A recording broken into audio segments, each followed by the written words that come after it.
Welcome to The Explainer.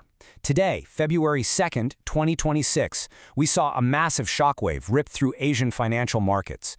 We're going to break down exactly what happened, why it happened, and what the data suggests might be coming down the pike. All right, let's just jump right into it. That headline number that is everyone talking. South Korea's main index, the KOSPI, just absolutely cratered today. We're talking a drop of 5.26% in a single day. And look, this isn't just a bad day at the office for traders. No. This is the kind of number that signals something fundamental has just broken.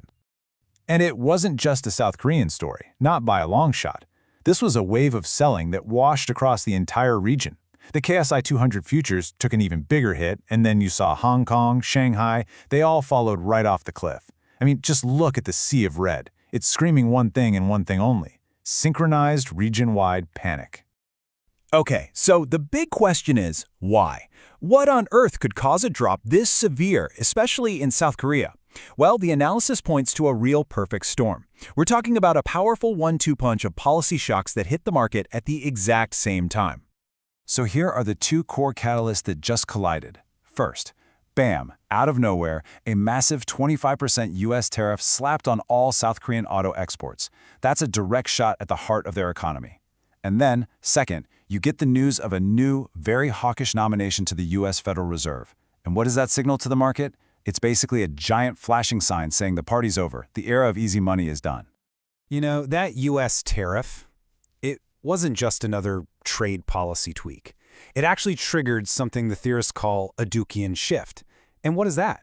Well, it's a fancy way of saying a fundamental, long-held belief that the entire market is built on just gets shattered, completely vaporized.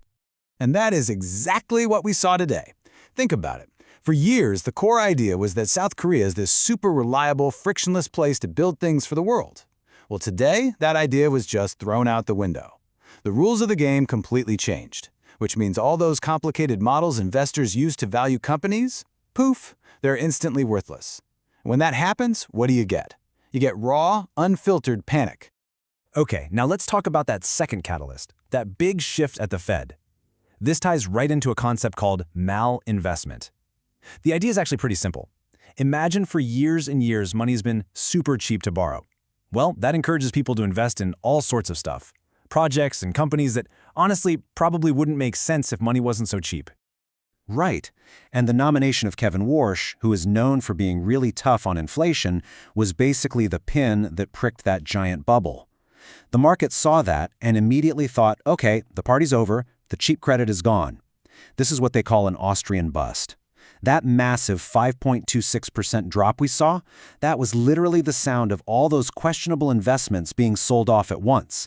A fire sale. So when you put these two things together, the tariffs and the Fed shift, you get what the economist Simon Johnson calls institutional volatility. Basically, the tariffs make you question the stability of global trade rules, right? And the Fed news makes you worry about the stability of money itself. When those two giant pillars of the financial world start to wobble, investors get scared. They demand a much bigger reward for taking on that risk, and the only way to get that is for asset prices to fall. And boy, did they fall. All right. Let's pivot now over to China and Hong Kong, because this is where the story of contagion, of synchronized panic, really picks up steam. Now, the reasons for the sell-off were a little different there, but the result, exactly the same. A huge, powerful wave of selling. So why did the Hang Seng Tech Index drop over 3%? Well, to understand that, we can look at it through the lens of a theory called socionomics. It's a fascinating idea. It basically says that the stock market isn't really about objective news. It's a barometer of our collective psychology, our social mood. And that mood can swing from wild optimism to deep pessimism in the blink of an eye. So what was the pinprick for that mood swing today? It was reports that a huge $100 billion investment from NVIDIA into OpenAI was being put on hold. For months, we've been in this state of AI euphoria, right? That news just shattered it. The social mood just flipped almost instantly from optimism to pessimism. And suddenly everyone was running for the exits, dumping big tech names like Baidu, which got hammered almost 4%. You know, all of this really hammers home a crucial point from the legendary investor Ken Fisher. He famously said that all financial markets are deeply related. And we saw a textbook example of that today. No market exists in a vacuum. And here's where it gets really interesting. That record crash we saw in gold and silver today, that wasn't some separate, unrelated event. No, that was actually the first domino to fall. See, when gold and silver prices collapsed, it created a massive cash crunch for a lot of big players. They got margin calls, meaning they had to come up with cash, and fast. So what did they do? They sold what they could, their stocks. And that just poured gasoline on the fire that was already burning in the stock market. Okay, so after all that chaos, after a day like today, the one question on everyone's mind is, what's next? Where do we possibly go from here? What is the analysis telling us to expect? Well, brace yourselves, because according to the economic models, the pain in South Korea probably isn't over yet.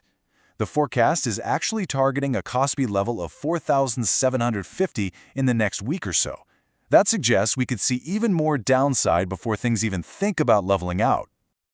And it's a similar story for Hong Kong and China, I'm afraid. The forecast is pretty bearish there, too. We're looking at a potential drop of another 5% for the Hang Seng, and tech stocks could fall almost 7% more. And the drivers? Well, analysts are pointing to two things: capital continuing to flee the market and something they're calling AI investment fatigue. It seems the euphoria has worn off. All right, so in a market this chaotic, how do the pros even begin to navigate it? Well, the source material actually lays out a pretty interesting quantitative framework. And I want to be clear, we're looking at this for educational purposes only, okay? This is to help us understand the mechanics of how a market like this might try to find its footing. The analysis basically breaks it down into a three-part approach, and each part is designed to deal with a specific risk that today's crash just laid bare. You've got the tariff risk, you've got the risk from all this wild volatility, and you've got the risk of a liquidity or cash crunch. So, strategy number one is all about neutralizing that tariff risk. It's what traders call a pair trade. It's pretty clever, actually. You bet against the companies that are going to get hammered by the tariffs. Think car companies like Hyundai and Kia.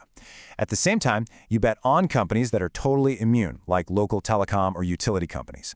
The idea is that your wins on one side will cancel out your losses on the other. It's a classic hedge. The second strategy gets a little more complex. It's about tackling the volatility itself. See, the models are saying that these crazy swings we saw today, they're not going away tomorrow. Volatility is sticky. It hangs around. So the strategy, to put it simply, is to own that volatility. You're basically making a bet that the market is going to stay wild and choppy, and you use specific options to profit from that chaos. So look, here's the real takeaway from all of this. What happened today might have felt like just random chaotic noise, but it wasn't. When you really break it down, you can see how all these different economic theories fit together to explain it perfectly. You've got Dueck's idea of a broken paradigm, Fisher's market correlations. Each one gives us a different lens to see a crucial piece of the bigger picture. And that really brings us to the single biggest takeaway from the entire analysis. The conclusion here is that today, February 2nd, was not just another bad day on the market. Far from it. This day marks a fundamental, structural shift. It's the end of one chapter, the post-pandemic globalist recovery, and the beginning of a brand new and much more uncertain one, the balkanized trade era. Which leaves us with one final and pretty challenging question. As we head into this new era of protectionism, this balkanized trade era, understanding the forces we talked about today isn't just an academic exercise, it's absolutely essential. So the real question you have to ask yourself is your strategy ready for this new world? Thanks so much for watching.